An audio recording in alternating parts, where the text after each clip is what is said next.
Mesdames, Messieurs, bonjour. Voici les titres de ce 13h au Bénin. Séance d'explication du processus d'établissement de la liste électorale informatisée provisoire avec les organisations de la société civile. L'Agence nationale d'identification des personnes a étalé l'évolution des travaux aux ESC, a contribué à la sensibilisation des populations pour l'enrôlement du RAVIP en vue de figurer dans le fichier électoral.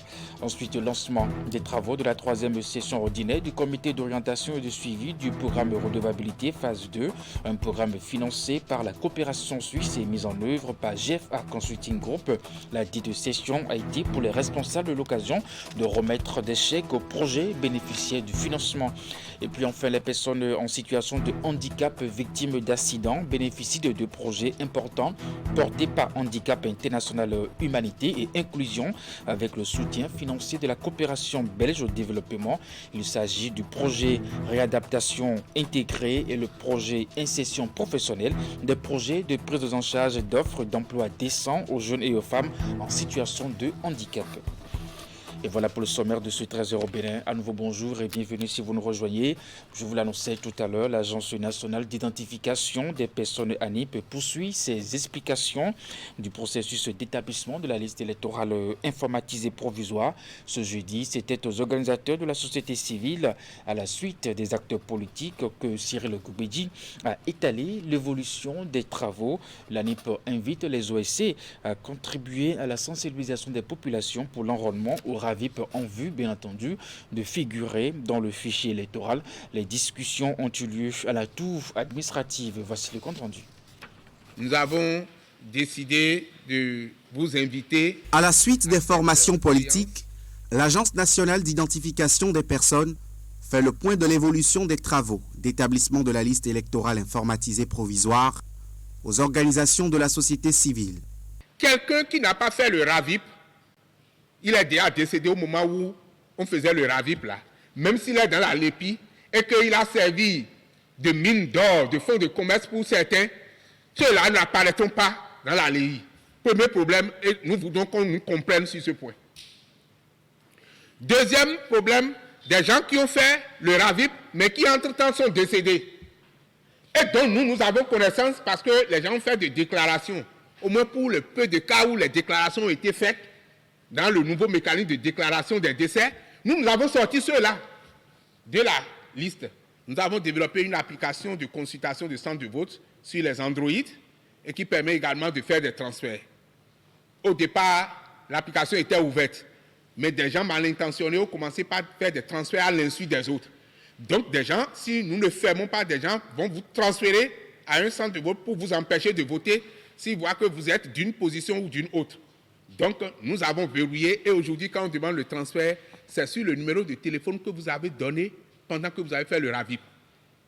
Sinon, vous ne faites pas de transfert électroniquement, sauf si vous mettez à jour votre numéro de téléphone au RAVIP. Les acteurs de la société civile, dans leurs interventions, ont proposé à l'ANIP de se mettre à disposition des acteurs politiques pour des audits techniques de la LEIP. Requête à laquelle le gestionnaire mandataire accède. L'autre préoccupation des OSC est la possibilité à donner aux citoyens non désireux de figurer sur le fichier électoral, de pouvoir s'y soustraire pour éviter tout élément de contestation de la fiabilité de l'ALEI.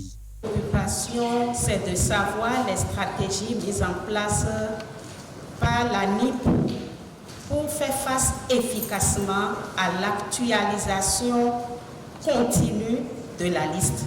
Lorsque nous continuons de constater toujours qu'il y a des enterrements qui sont faits à la maison, à domicile. Mais attendons d'abord que ça soit fait et que nous ayons la preuve que c'est fait avant de dire si oui ou non on est dissipé ou pas. Voilà. Pour l'instant, on ne peut rien dire pour l'instant. On a fait des propositions, on a fait des recommandations qui ont été acceptées.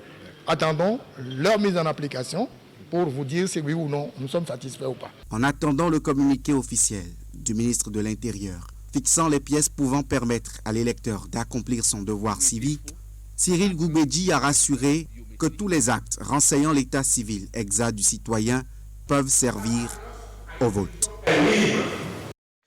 Sécurisation des itinéraires et abords des établissements scolaires au Bénin. Le Centre national de sécurité routière en fait sa priorité en lançant ce jeudi une campagne sur le territoire national. Le collège d'enseignement général de Yagbé à Akpakpa, à Cotonou, est le lieu choisi par le CNSR pour donner le top des activités. Compte rendu, Teddy Goudalo. Sur ces boards, on peut aisément lire des messages d'écoliers à l'endroit des conducteurs de véhicules et taxi-moto. Pour 0 écolier tué par accident de la route, je m'engage. Ou encore, assure-toi que tu m'as vu, permets-moi de traverser en toute sécurité. Ces mots d'engagement sont à mettre en pratique durant la période de campagne sur la sécurisation des itinéraires et abords des établissements scolaires du Bénin qui est ici lancée. Nos apprenants se font broyer, entre guillemets, par les aides, les conducteurs, taxis-villes et autres. Je voudrais dire ici que tous les jours, nous enregistrons en moyenne 2 tués en République du Bénin. Et ça concerne les accidents constatés. Un peu pour dire que le nombre de nos apprenants, le nombre des usagers de la route qui se font tuer, qui se font écraser, et qui, pour la plupart, pour une raison ou une autre, n'arrivent pas à se faire enregistrer, ne font pas partie des 2 tués par jour. C'est dire que le drame est sérieux. Pour la réussite de cette campagne de sensibilisation, tous les acteurs s'engagent à faire de la sécurité des apprenants une priorité, ce qui justifie la présence ici des sapeurs-pompiers, de la police républicaine, des directeurs départementaux des enseignements secondaires, techniques et de la formation professionnelle. Ensemble avec le Centre national de sécurité routière, ils vont œuvrer en vue de permettre un aller-retour sécurisé des élèves de leurs lieux d'éducation respectifs.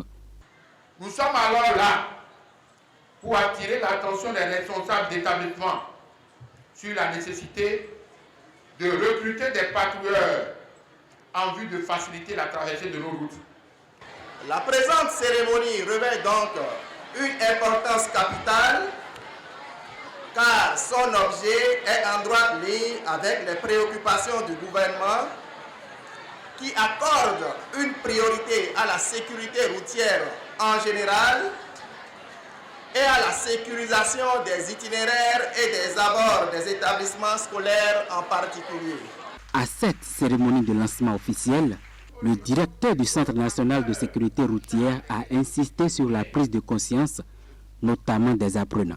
Il appelle par ailleurs leurs encadreurs à être des vecteurs d'information en matière de sécurité routière à chaque instant.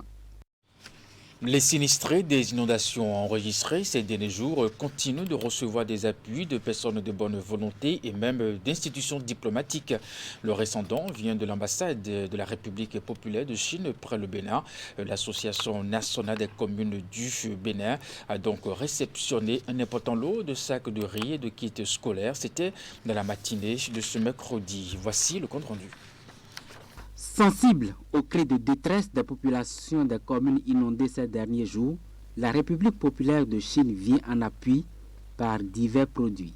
Il s'agit de 200 sacs de riz et 300 kits scolaires. Au nom des populations éprouvées et en mon nom personnel, je vous dis merci pour ce geste de solidarité et de générosité. Je vous prie par cette même occasion de transmettre au peuple chinois et à votre gouvernement nos remerciements les plus sincères. Les vivres que nous recevrons contribueront, j'en suis convaincu, à soulager dans une bonne mesure les peines de nos populations victimes des inondations. Cette année marque le cinquantenaire de l'amitié Chine-Bénin. Nous allons organiser une série d'activités ensemble pour le célébrer.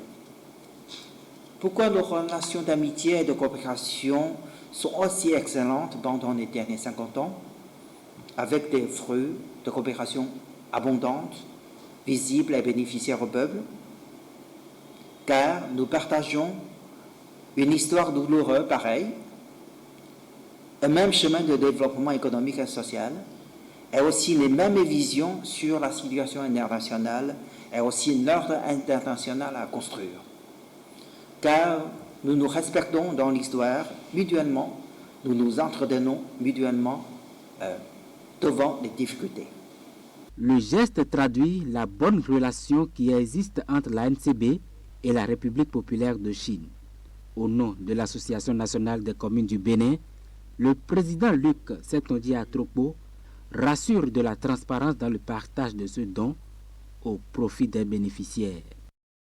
Je vous l'annonçais en titre, lancement des travaux de la 3e session ordinaire du comité d'orientation et de suivi du programme redevabilité phase 2, un programme financé par la coopération suisse et mis en œuvre par GFA Consulting Group. La dite session a été pour les responsables l'occasion de remettre des chèques aux projets bénéficiaires du financement. Le point de l'ouverture des travaux tenus à Zelaï Hôtel de Cotonou avec Clément Atchadi. Après la première phase qui a permis d'obtenir des résultats probants, cette deuxième est formulée et alignée aux priorités stratégiques du Bénin afin de renforcer l'existant et surtout promouvoir davantage la redevabilité dans la gestion des affaires publiques. Ce mercredi, les parties prenantes du programme se sont donc retrouvées à cette 3e session ordinaire du comité d'orientation et de suivi. Une activité marquée par la remise symbolique des chèques aux porteurs de projets du programme et la présentation des 10 projets aux autorités publiques et celles en charge du financement. En octroyant cette subvention aux 27 meilleurs projets qui ont retenu votre attention, nous vous promettons de vous revenir avec de bons résultats. La phase 2 du programme redevabilité a atteint à présent sa vitesse de croisière par la contractualisation avec l'ensemble des acteurs de mise en œuvre. Certains projets du programme bénéficient par ailleurs de cofinancement de coopérations amies comme la coopération allemande, l'ambassade royale des Pays-Bas, la Banque mondiale, l'Union européenne, que nous saluons aussi pour leur engagement sur la thématique. Le programme redevabilité vise à créer un environnement où les organisations de la société civile, les citoyens et les médias interagissent avec les pouvoirs publics pour offrir des services de base de qualité aux populations. À l'occasion de cette 3e session, des équipes ont été présentées avec l'animation du marché de l'information. Tout ceci en vue de permettre aux citoyens de jouir pleinement de leurs droits socio-économiques et politiques grâce à la systémisation de la demande de l'offre de redevabilité et à l'efficacité des institutions de régulation et de contrôle. En termes d'offres de redevabilité au niveau national, on note une nette amélioration de la pratique de reddition des comptes à travers l'élaboration régulière de rapports annuels sur l'exécution de la loi de finances, la production et la publication chaque année de la version citoyenne du rapport d'exécution de la loi de finances et la participation des OSC aux revues périodiques sectorielles et nationales. Les membres du comité que vous êtes devons assurer, et que nous sommes aussi, devons assurer de l'arrimage de ce programme à la vision du chef de l'État et soutenir la mise en œuvre efficace du programme. Pour rappel, le programme redevabilité phase 2 met en œuvre des mécanismes et stratégies d'appui institutionnel de renforcement aux différents acteurs. C'est le cas par exemple de l'octroi des fonds de soutien aux initiatives de redevabilité foncière. Les principales cibles sont les organisations de la société civile, des intercommunalités et des porteurs de causes.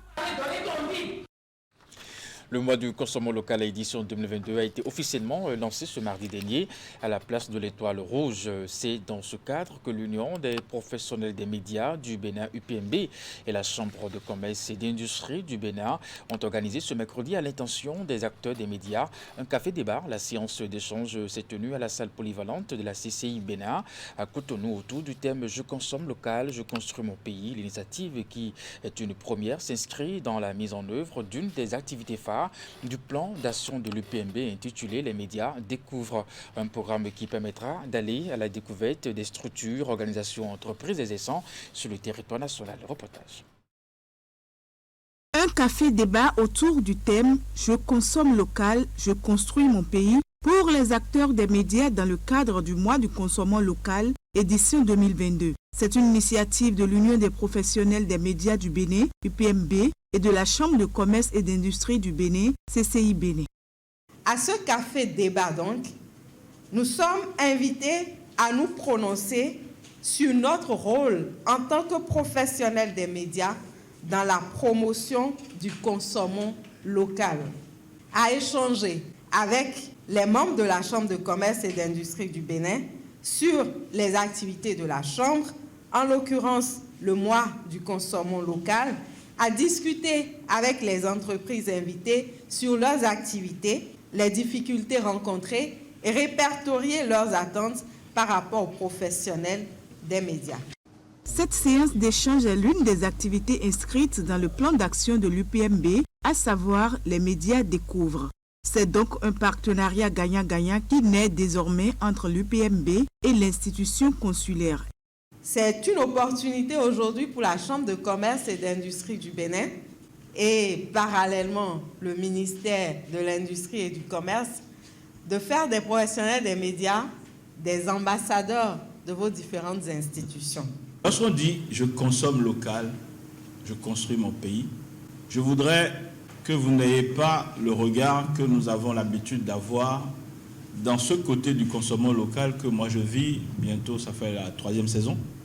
Sans forcer les statistiques, nous pensons que nous consommons plus de 60% par jour de tout ce que nous consommons qui soit local. Mais vous savez, ce n'est pas ça qui construit le pays. Ce n'est pas ça qui construit le pays. Pourquoi?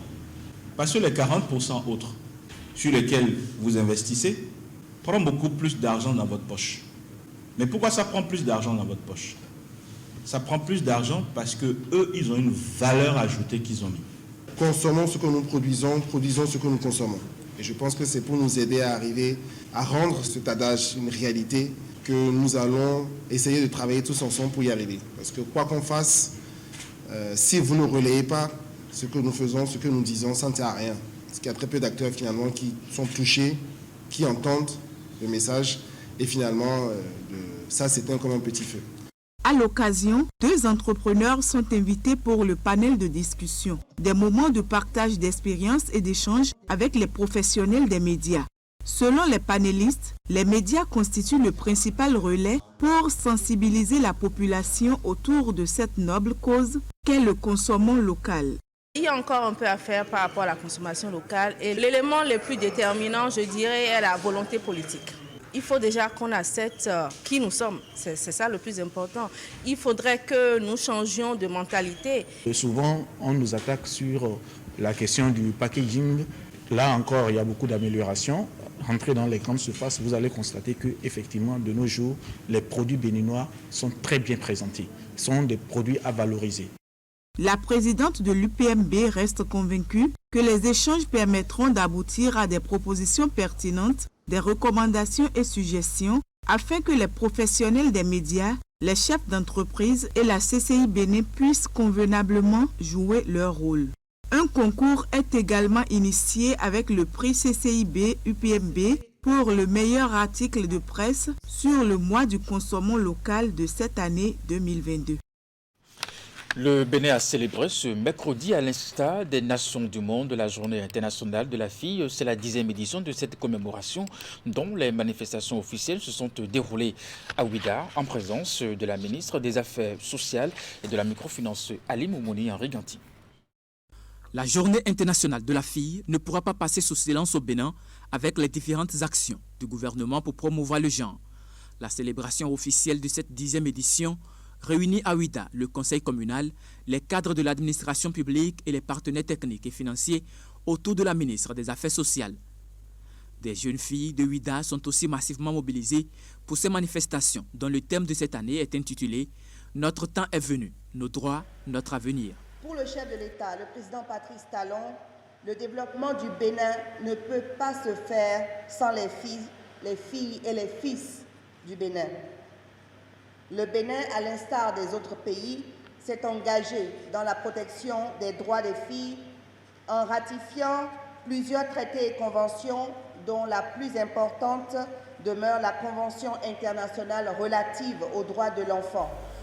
Ces dernières années, plusieurs dispositions sont prises dans le cadre des réformes gouvernementales pour protéger la jeune fille au Bénin. Le gouvernement s'investit également pour faciliter leur éducation, leur insertion sociale et professionnelle. Quant à nous, je peux vous assurer, au nom du conseil communal, que nous travaillerons ardemment aux côtés du gouvernement du président de la République, le président Patrice Talon, et à votre côté, afin d'assurer ce mieux-être qu'aspirent nos jeunes filles de Ouidah et du Bénin en général. Au cours de la cérémonie, les filles ayant opté pour les métiers souvent considérés comme réservés aux hommes ont reçu des chèques, un accompagnement du gouvernement pour leur permettre de réaliser leurs rêves. Aujourd'hui au Bénin, il y a de l'espoir pour la jeune fille de réussir, qu'elle soit scolarisée ou pas. Les manifestations officielles se sont achevées par un match de gala entre les filles du CG Ouidah en maillot vert et celles du collège de Kobli. La rencontre s'est soldée sur le score d'un but partout. Une dernière information avant de vous quitter, les personnes en situation de handicap victimes d'accidents bénéficient de 2 projets importants portés par Handicap International Humanité et Inclusion avec le soutien financier de la coopération belge au développement. Il s'agit du projet réadaptation intégré et le projet insertion professionnelle, des projets de prise en charge et d'offres d'emploi décents aux jeunes et aux femmes en situation de handicap. Les 2 projets ont été lancés ce jeudi en présence des représentants des ministres des Affaires sociales, de la Santé et des Transports. Le point de la cérémonie avec Idrissou Boukari et Henri Ganti. 2 projets majeurs lancés ce jeudi pour contribuer au bien-être des personnes en situation de handicap au Bénin. Il s'agit du projet réadaptation intégrée qui vise à améliorer les premiers secours de référencement précoce des victimes d'accidents de la route et réduire le risque de développement de déficience. La phase 2 du projet insertion professionnelle entre également dans sa phase opérationnelle pour une durée de 2 ans. Son objectif est d'améliorer l'accès à l'emploi décent des jeunes en situation de handicap dans les départements de l'Atlantique et du littoral. Des projets qui viennent à point nommé pour les bénéficiaires. Au nom de la Fédération, nous engageons pour la mise en œuvre de ce projet. Nous souhaitons, pour finir, plein succès à ce projet et nous sommes pressés que le projet démarre parce que c'est beaucoup. Ça rencontre les objectifs de la fédération. Une synergie existe entre les 2 projets. Les personnes entrées en situation de handicap à cause des accidents de la route seront suivies en réadaptation, puis en réinsertion socio-professionnelle, constituera l'étape ultime de leur prise en charge réadaptative, de même que toute personne handicapée identifiée dans les centres d'orientation et d'écoute mis en place par Handicap International en collaboration avec le ministère des Affaires sociales et de la microfinance pour bénéficier d'une rééducation et d'une réadaptation pour augmenter sa fonctionnalité en vue d'accroître son aptitude physique. La mise en œuvre des projets réadaptation intégrée et insertion professionnelle phase 2 s'inscrit dans le cadre de l'atteinte des objectifs de développement durable et du cadre stratégique commun. Une initiative du Handicap International Humanité et Inclusion financée par la coopération belge au développement pour un montant d'1,50 milliard de francs CFA. Qu'attend le bailleur en finançant des activités? C'est bien sûr l'atteinte des résultats. L'atteinte des résultats pour nous, c'est d'avoir plus de personnes, plus d'handicapés qui reçoivent des facilités de mobilité, plus d'handicapés qui reçoivent des capacités d'intégrer le marché du travail et d'avoir des facilités d'autonomisation financière.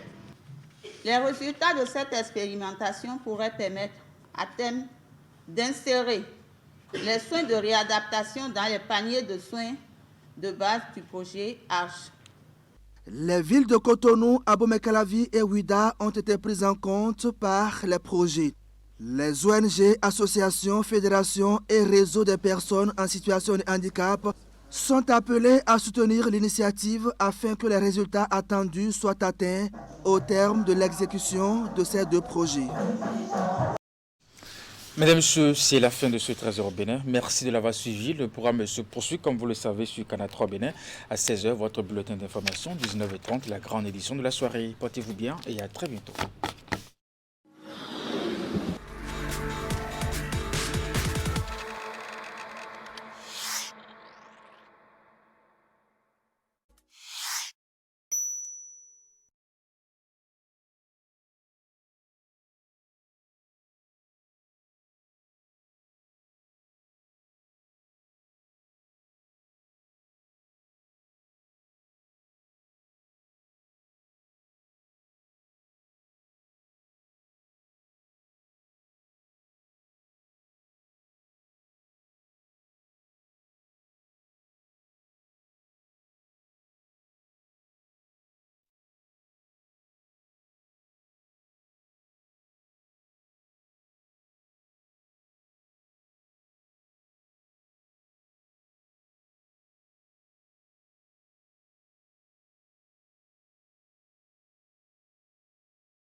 Est-ce que t'es loyal? Est-ce que t'es loyal? Tu me parles de mariage, tu me parles de nous deux, mais est-ce que t'es loyal? Est-ce que t'es loyal? Encore une trahison, histoire de réseau. Ici c'est pas nouveau, on connaît la chanson quand on s'embrouille. C'est pas sur Twitter, ça veut grailler tout seul. J'attends plus l'ascenseur. Et ça fait toc toc, à 6h c'est pas un TikTok. Mandat de dépôt, y'a plus de tétons. Posez tes